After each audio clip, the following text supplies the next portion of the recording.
يلا حبايبي بقى الفيديو ده كده للمرأة العاملة بقى، المرأة اللي بتشتغل، المرأة الموظفة، المرأة اللي مش فاضية.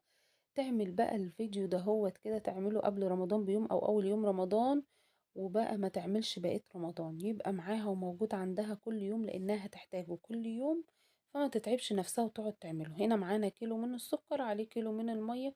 زي ما انتم شايفين كده ماما بتعمل السيرم اللي هو الشربات بتاع الكنافة والقطايف، وتشيله في برطمانات في التلاجة، واول ما يغلي حطت كيلو من السكر وكيلو من المية، واول ما غلي حطت عليه باكو فانيليا ونص ليمونة، وطلع معانا زي ما انتم شايفين كده. بصوا القوام بتاعه تحفة. تعمليه في اول رمضان وتحطيه عندك في التلاجة، تعملي كنافة، تعملي قطايف، تطلعي تحطي عليهم، يبقى موجود عندك. بالنسبة للست اللي بتشتغل، الست الموظفة اللي بتيجي يدوب على قد عمايل الاكل، يبقى عندها الحلويات بتاعتها قويلها جاهزة كده، تطلع تحط منها على طول. اللي وصل معايا هنا بقى كده يحطولي لايك يا حبايبي وشير.